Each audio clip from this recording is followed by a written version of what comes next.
Hace 2500 años algo pasa en el mundo. En Occidente, en Grecia, hace 2500 años, la escuela de Epidauro descubren que cuando la relación con los enfermos es especial en cuanto a afecto, en cuanto a cercanía, algo en los enfermos se activa, y eso que se activa mejora su salud, incluso consigue hacer frente a enfermedades que en aquella época se consideraban incurables. Y el más grande de todos ellos, el maestro Hipócrates, decía: no nos olvidemos que quien cura es el cuerpo, los médicos ayudamos, quien cura es el cuerpo.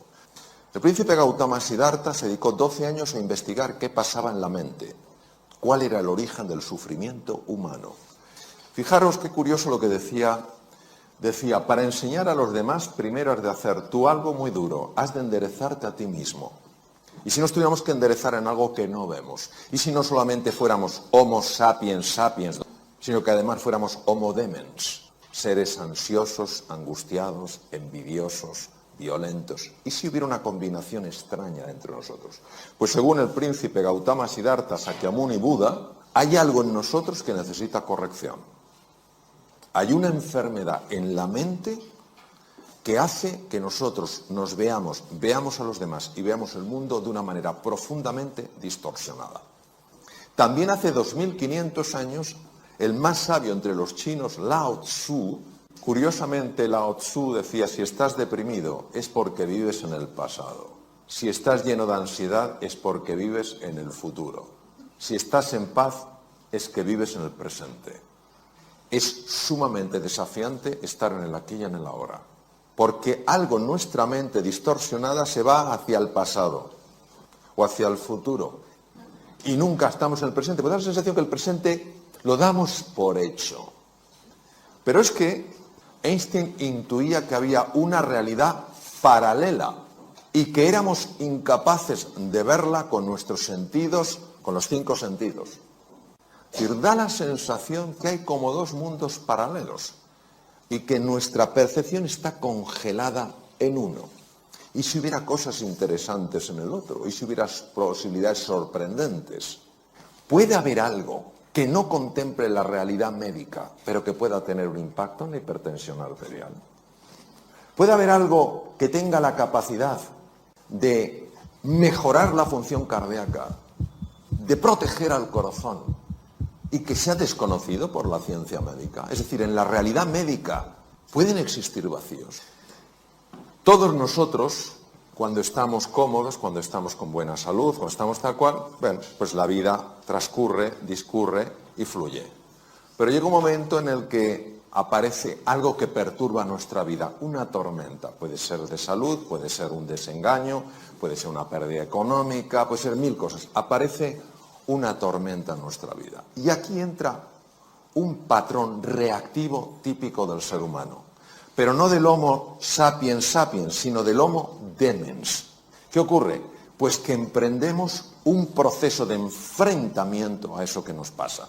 Nos enfadamos, nos ponemos de los nervios, empezamos a encogernos, a empequeñecernos, notamos como el estómago se hace un nudo, nos duele la cabeza, 1000 cosas. Esto es lo que el profesor Hans Selye, de origen húngaro, llamaba la fase de resistencia. Es decir, o te irritas, eres un desgraciado por lo que me has hecho, es que o huyes o te haces chiquitín, te quedas bloqueado. Y el profesor Hans Selye decía que esto, con el tiempo, te podía llegar a hacer enfermar. ¿Qué ocurría en el cerebro? Entonces, 3 estructuras que son muy importantes.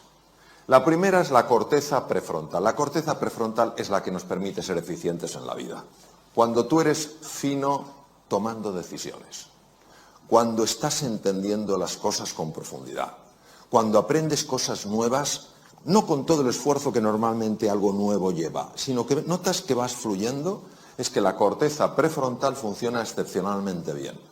Pero la corteza prefrontal está afectada fundamentalmente por esta estructura llamada amígdala, de tal manera que cuando la amígdala se activa, que es nuestro detector de peligro, bloquea la corteza prefrontal de tal manera que ni me entero de lo que tengo que hacer, ni puedo encontrar nuevos caminos para hacer frente al desafío, ni puedo aprender cosas nuevas.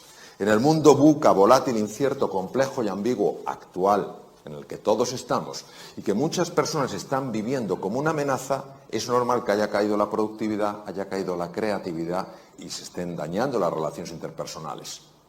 ¿Qué se hace desde la medicina? Ansiolíticos y antidepresivos para neutralizar la amígdala. No digo que en algunos casos no estén indicados, pero ¿y si hubiera un sistema más natural para neutralizar la amígdala? Y luego hay otra estructura aquí que tiene forma de cabito de mar que se llama hipocampo, y el hipocampo es uno de los grandes reguladores de la amígdala. Si el hipocampo baja de tamaño, la amígdala es más activa, es decir, nuestro detector de peligro salta antes. El hipocampo aumenta de tamaño con el mindfulness y también con el ejercicio físico. Las personas que hacen ejercicio físico normalmente toleran mucho mejor ciertos embates de la vida, notan que están más tranquilos. ¿Por qué? Porque su amígdala está más controlada por el hipocampo. Entonces el hipocampo está regulando la amígdala. Cuando una persona está súper tensa, súper estresada y no encuentra esos espacios de calma, esos espacios de silencio, baja el tamaño físico del hipocampo porque mueren neuronas y la amígdala se enloquece, entonces se vuelve una persona más reactiva. Al engrosar el tamaño, al haber más neuronas, al haber más conexiones, es más difícil que las tormentas de la vida, que a todos nos sacuden en un momento u otro, te desequilibren, te enajenen, te saquen del eje. ¿Qué es lo que pasa? ¿Qué es lo que descubrieron sobre todo Buda y Lao Tzu? Descubrieron que la mente está enferma y como la mente está enferma se impone al mundo real. La ventaja del mindfulness es que te ayuda a ver lo que no estás viendo. Por eso la definición de sati es estar en el presente para ver las cosas como de verdad son.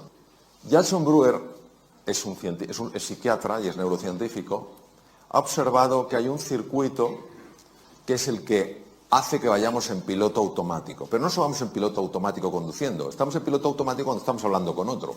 Eso sí, dejamos la cara puesta, pero la olla no la llevamos a Camboya. Y él se ha dado cuenta que con la práctica del mindfulness es espectacular su trabajo, se consigue reducir la intensidad de este circuito y activar otro circuito que es el más importante para ver las cosas como son y para tomar las decisiones que a ti te ayudan para salir adelante, para mejorar tu productividad, para ser más creativo, para ganar más dinero, para ser más cariñoso con los demás. Es sorprendente porque hace 2500 años estos científicos de la mente lo intuyeron. Hoy la ciencia lo muestra. Es lo único que hace, no lo descubre, lo muestra. Desvela lo que estaba velado. Cuando se apaga la red neuronal por defecto, se activa la red ejecutiva central. ¿Qué pasa con el mindfulness? Que en el mindfulness tú al principio crees que no hay nada especial, parece que es solo cerrar los ojos, y entonces poco a poco, conforme vas practicando, empiezas a ver cosas que antes no veías. Tú estás andando esto porque quieres conocerte mejor, porque quieres comprenderte más. Y a base de hacer eso, tú vas descubriendo cosas que antes no veías.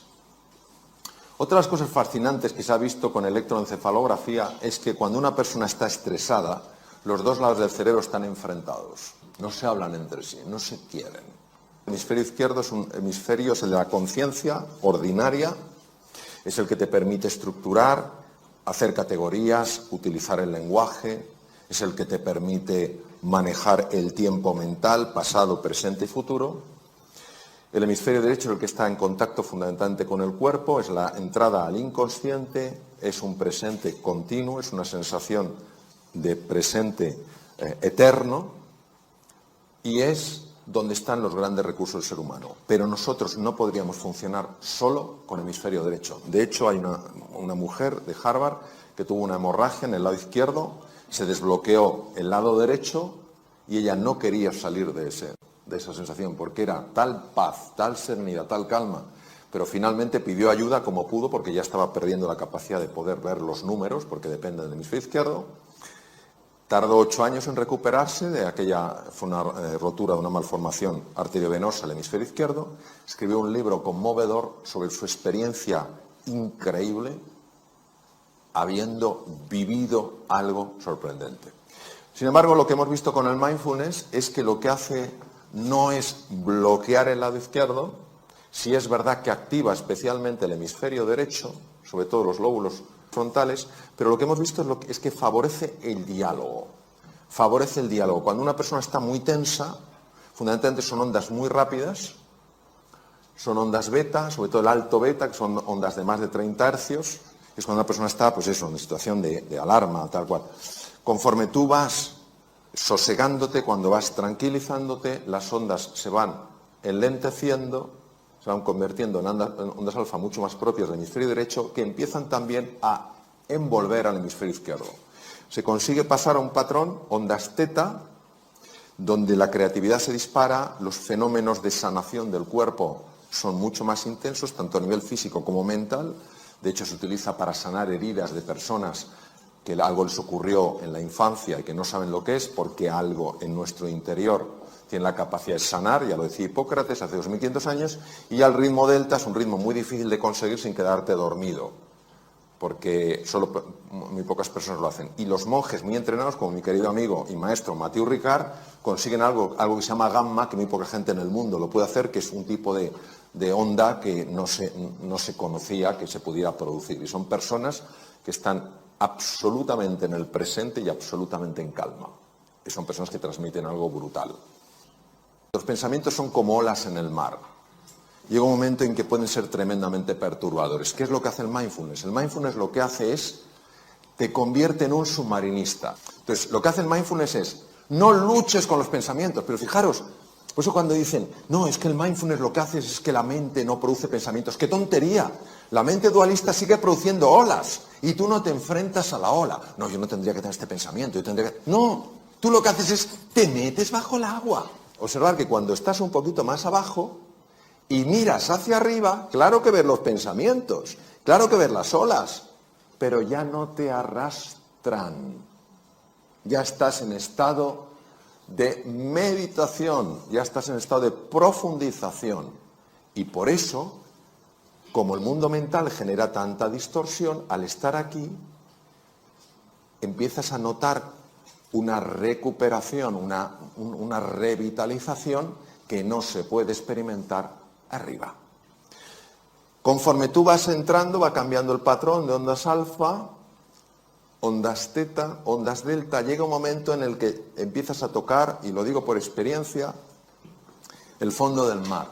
Y cuando tocas el fondo del mar, se puede escribir, pero es algo de tal rotundidad que puede darte una fuerza para tomar una decisión tremendamente difícil. Te puede dar una claridad que no sabes de dónde ha salido, pero que ahora la tienes y antes no la tenías. Es verdad que en el fondo del mar empiezas a ver talentos que no sabías que tenías, y es verdad que empiezas a ver algo que no es agradable de ver, pero que es necesario de ver. Empiezas a ver que algunas de las cosas que más te molestan en la vida las estás provocando tú sin saber que las provocas. Porque nosotros somos todos muy hábiles viendo el efecto de las cosas, pero no viendo la causa. Cuando tú lo ves, ¿es una mala o una buena noticia? Que tú no sepas que estás causando eso no evita que sigas experimentando los efectos de eso. Cuando tú ves eso, lo puedes cambiar. Si no lo ves, no lo puedes cambiar, pero el efecto sigue estando. El poder del silencio. Quiero deciros que soy un apasionado de la ciencia. Y la ciencia, para nada, se opone a la dimensión trascendente de la existencia. Las realidades que no se pueden pesar ni medir son mucho más importantes que aquellas que sí se pueden pesar y medir. Nosotros tenemos dos sistemas que pertenecen al sistema nervioso. Tenemos lo que se llama el sistema nervioso simpático y el sistema nervioso parasimpático. El sistema nervioso simpático es el que se activa ante una amenaza. El parasimpático es el que se activa cuando una persona entra, por ejemplo, en un estado de serenidad y de silencio. Todo tiene que ver con la atención. La atención es la energía. Tú estás prestando atención a todo lo que es el juicio, la comparación, la crítica, la lamentación por el pasado, la preocupación por el futuro, y tú estás reconstruyendo constantemente tu ego. Tú estás prestando atención al momento presente, en este caso que siempre es el cuerpo, y estás deconstruyendo el ego. El ego es lo que se siente amenazado. El ego es lo que ve al otro no solo como distinto, sino como distante. Todos nosotros tenemos en el cerebro dos tipos de neuronas únicas. Únicas por lo que hacen. Se llaman neuronas espejo y neuronas en uso de von Economo.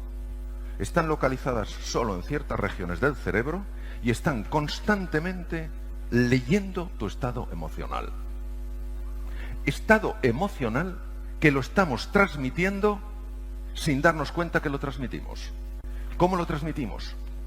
Con nuestro rostro y tono de voz, que salvo que seas un actor, una actriz muy buenos, no eres capaz de disimular. Ese lenguaje no verbal es captado por las neuronas en uso de von Economo y las neuronas espejo, e inmediatamente ya posicionan a la otra persona en un estado emocional. De tal manera que lo que tú le digas en palabras ya se encuentra con el estado emocional con el que esa persona está. Entonces, una de las grandes ventajas de poner la atención en el cuerpo, poner la atención en la búsqueda del encuentro, que no es más que una disposición para abrirte a la otra persona, sin intentar cambiarla, intentando cambiarte a ti, no esperar que la otra persona cambie. Esta disposición genera inevitablemente el silencio del ruido mental. Y este es el primer impacto que tiene en la salud. Y como la mente no lo va a solucionar, hay que ir más allá de ella. Y no se va más allá de ella levitando, se va más allá de ella llevando la atención al sitio donde ella no puede estar, que es en el presente, ya que la mente dualista, mente condicionada o mente egoica solo puede mantenerse estable en el pasado o en el futuro, lamentándote por lo que no hiciste, preocupándote por lo que puede suceder. Cuando tú estás en el presente, ¿qué es lo que está vivo? Tu cuerpo, tu respiración, tu movimiento. Tú puedes escuchar a la otra persona. Porque no puedes escuchar si a la vez estás prestando atención al ruido mental. La atención en el ser humano no se puede dispersar sin ser profundamente alterada. No se puede dispersar. Entonces, cuando tú prestas tu atención en este estado de vacío a la otra persona, cuando tú haces eso en ese estado de vacuidad que no es que estés vacío, es que la mente no puede seguir contaminándote con su ruido, empiezas a ver cosas en la otra persona que hacen que lo que era distinto y distante pueda mantener ahora la condición de distinto, pero no de distante. Una de las cosas más maravillosas que se ha visto es que cuando tú favoreces este encuentro a base del silencio, es decir, de no juzgar al otro, de no criticarle, de no compararle, sino sencillamente de abrirte a entender su mundo, cuando eso pasa, se han visto cosas fascinantes. La primera de ellas es la elevación en el cerebro de una sustancia llamada beta-endorfina. Es un opioide, un opiáceo interno, que tiene la capacidad de reducir el dolor. Se ha podido observar perfectamente que cuando la relación entre el oncólogo y el paciente es una relación de cordialidad, de acogida, de deseo de conexión, de deseo de comprensión, el dolor crónico baja en intensidad. Y baja en intensidad porque las dos áreas del cerebro, el cíngulo anterior y la ínsula de Ryle, que se activan en el dolor, bajan su intensidad por la secreción de beta-endorfina. Pero no solo eso, y eso ya bastante. Hay otra hormona que se libera cuando dos seres humanos se encuentran, y yo me encuentro con la otra persona cuando la cojo en lo que es, no en lo que a mí me gustaría que fuera. Y esa hormona se llama oxitocina. La oxitocina es un protector natural del corazón. El ser humano es un ser de encuentro, pero solo se encuentra con la otra persona cuando es capaz de acallar su ruido mental. El silencio, como entrada en uno mismo, como aquietamiento del ruido mental, favorece directamente la salud, es un factor muy importante para la mejora de la enfermedad e importantísimo para el encuentro con la otra persona, donde dejas de ser tú el centro de la circunferencia y se convierte esto en una elipse. Una elipse tiene dos centros, tú y yo. Ahí se construye el nosotros. Esto es de Martin Buber. Entonces, ¿qué quiere decir? Que esa disposición, que es poquito a poco, cada uno a su ritmo, de permitir que la mente dualista, condicionada, egoica, cuya única referencia es un pasado que ni es real, es un pasado interpretado, se aquiete. Tiene efectos directos en la salud y directos en las relaciones con los demás. Bien, es muy importante el concepto de la neuroplasticidad porque se han visto cosas fascinantes a nivel del cerebro. Una de las cosas más bonitas que ha mostrado tanto la neurociencia afectiva, la neurociencia de los afectos, como la neurociencia contemplativa, que es lo que ocurre en el cerebro en los estados contemplativos, es decir, cuando tú buscas centrar tu atención en lo que está vivo aquí y ahora, en lugar de que la mente te arrastre para aquí y para allá, que no te enfadas, a todos nos lleva la mente tropecientas veces. El tema es que hagas como una mascotita, que la traigas sin arrancarla al cuello, es decir, que no te enfades contigo, pues eso, que me he ido 100 veces, pues ya está. Pues no pasa, pues vuelves 100 y el hecho de volver con tranquilidad, con cariño, con firmeza y gentileza, esa es la práctica. Entonces, lo que se ha visto son cambios muy profundos en el cerebro que ya no nos sorprenden porque es la neuroplasticidad. Primera cosa que os quiero contar. Hay una estructura que fue un descubrimiento fascinante, que es el descubrimiento de que la mente jamás descansa. La red neuronal por defecto es lo que entra cuando tú no estás atento al presente. Pero lo más interesante es que la red neuronal por defecto parece ser el origen de la mente errante, que es gran parte del origen del sufrimiento humano. La mente errante es lo que está constantemente reconstruyendo el ego.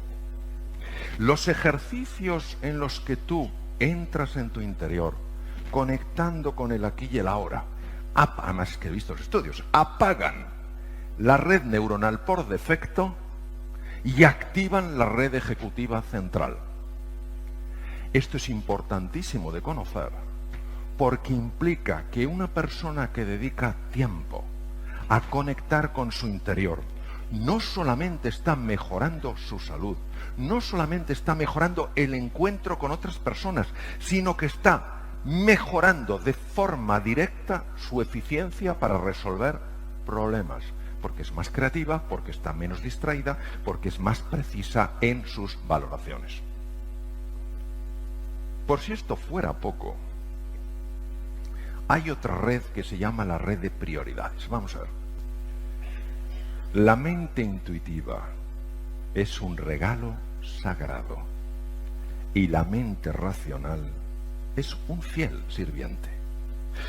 Hemos creado una sociedad que honra al sirviente y se olvida del regalo. Albert Einstein. En vuestro tubo digestivo hay 500 millones de neuronas. Son 5 veces más neuronas que la médula espinal. El tubo digestivo es el fabricante del 90% de la serotonina, que es una hormona y un neurotransmisor que se utiliza. La serotonina es la hormona más importante en lo que se habla de estados de calma, estados de felicidad. Procede del tubo digestivo. El BDNF es una neurotrofina, es decir, es un factor de crecimiento de nuevas neuronas y nuevas conexiones. La mayor parte del BDNF se produce en el tubo digestivo, llega al cerebro y es básico para que tú te reinventes, para que te redescubras, para que te reconozcas. La mayor parte, el 80% de la defensa del cuerpo, del sistema inmune, depende del tubo digestivo. Pues bien, lo que sabemos es que cuando entramos en el silencio, cuando entramos sencillamente en esta presencia que a todos acoge, que a nadie rechaza, cuando entramos ahí, el tubo digestivo, que tiene su propio cerebro, empieza a mandar mensajes a un sitio especial del encéfalo llamado ínsula de Ryle. El corazón tiene 40.000 neuronas y ya se sabe que manda información por 3 canales. No, por 4, perdón. El primer canal es el ritmo eléctrico. El segundo es el ritmo electromagnético. Ya se han detectado cambios en el campo electromagnético procedente del corazón hasta 3 metros de distancia. Se llama el torus. Es decir, tú ya estás influyendo en la otra persona dependiendo de la situación de tu corazón. Pero es que además el corazón manda como en la selva. En la selva se comunican muchas veces a grandes distancias con el tam-tam. El propio pulso de presión del corazón está mandando mensajes. El corazón manda mensajes directos al cerebro y al tubo digestivo. Pues lo que se ha visto con técnicas altamente complejas es que cuando una persona entra en ese silencio sencillo y profundo, donde uno sencillamente conecta con lo que es, y reconociendo su grandeza, inevitablemente la reconoce en todo ser humano y en toda criatura, cuando pasa eso se sincronizan el encéfalo, el corazón y el tubo digestivo.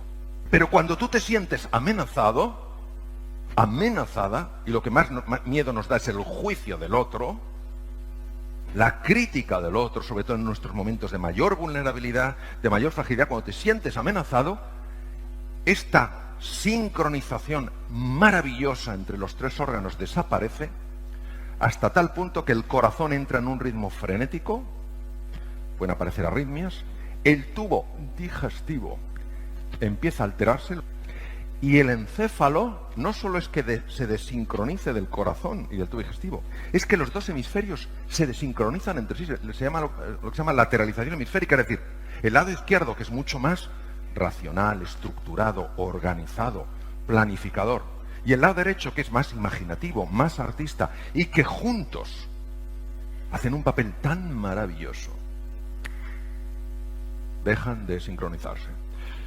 Cuando tú entras en ese silencio que a todos abarca, porque abarca todo, donde la sensación de que eres distinto se mantiene, pero la distancia desaparece porque solo hay uno, los 3 órganos se convierten en uno en su funcionamiento. Y es como si algo latiera al unísono.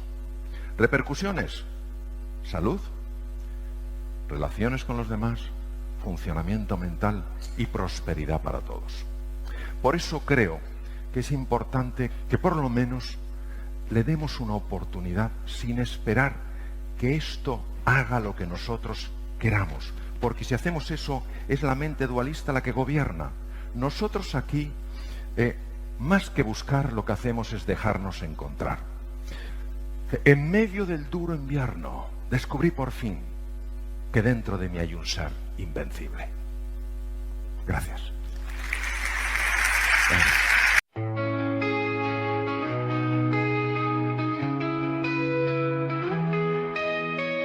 Lost in the rhythm of the wind, strings whisper secrets to my soul.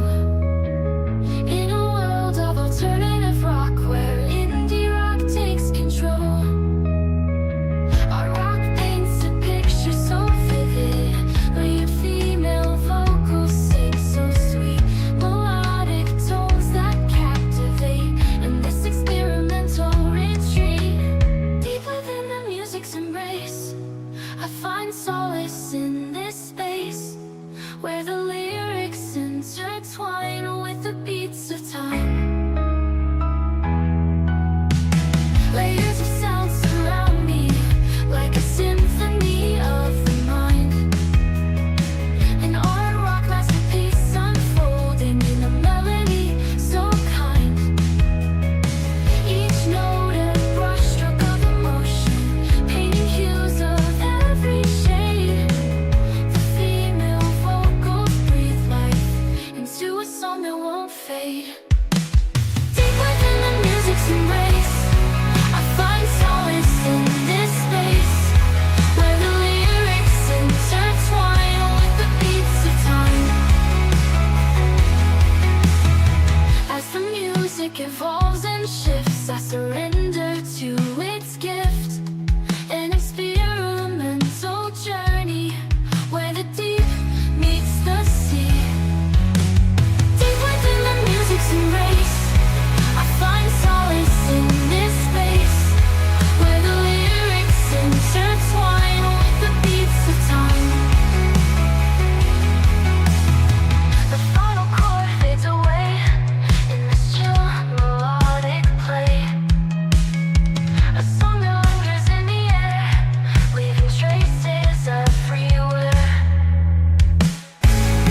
like a symphony of the mind.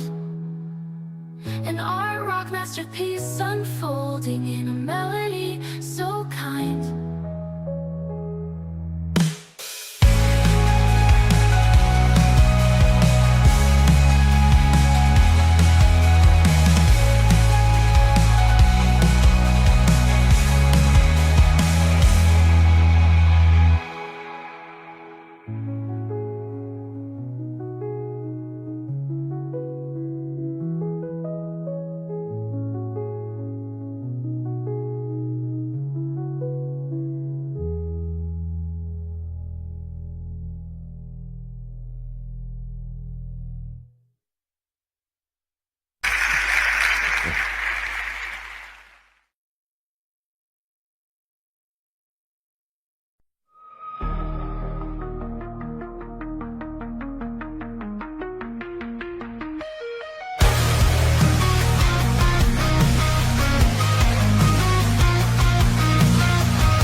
Cities are people's mechanical shadow. The medium whispers, secrets don't follow. Streets empty, ghosts, echoes of tomorrows. Midnight clocks, ticks, lost dreams borrowed. Skyline, fraction, moonlight descended. Cold reflections, memories neglected. Voices calling from digital ocean. Darkness creeping, unnatural motion.